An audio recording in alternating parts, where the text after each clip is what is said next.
ரொம்ப காமனாக day to day லைஃப்பில் யூஸ் பண்ணுற வெஜிடபிள்ஸ் நேம் பார்க்கலாம். காட் அப்படின்னு வரும். ஸோ எதுக்கு என்னென்ன அப்படின்னு கன்ஃபியூஸ்ட் ஆகும். பீட்டர் காட் பாகற்காய், பீட்டராக இருக்கும் அப்படின்றத ஞாபகம் வச்சுக்கோங்க. ஸோ பீட்டர் காட் பாகற்காய். பாட்டில் காட் சுரக்காய், பாட்டில் மாதிரி நீட்டாக இருக்கிறதால பாட்டில் காட் சுரக்காய். ஸ்னேக் காட் புடலங்காய், அப்படி ஸ்னேக் மாதிரி வளைஞ்சு இருக்கிறதால ஸ்னேக் காட் புடலங்காய். ஆஷ் காட் வெள்ளை பூசணி, ஆஷ் மாதிரி இருக்கும் மேலே, ஸோ ஆஷ் காட் வெள்ளை பூசணி.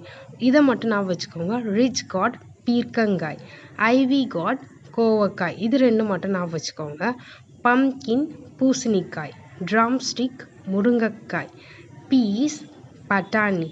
ப்ராட் பீன்ஸ் அவரைக்காய். ஐ ஹோப் இந்த வீடியோ உங்களுக்கு யூஸ்ஃபுல்லாக இருக்கும் அப்படின்னு நம்புகிறேன். இந்த மாதிரி நிறைய இன்ட்ரெஸ்டிங்கான வீடியோஸ்க்கு ஃபாலோ அண்ட் சப்ஸ்கிரைப் பண்ணிக்கோங்க. இப்போ இது உங்கள் டர்ன். முள்ளங்கி எப்படி சொல்லுவோம்? காமெண்ட்ஸில் சொல்லுங்கள்.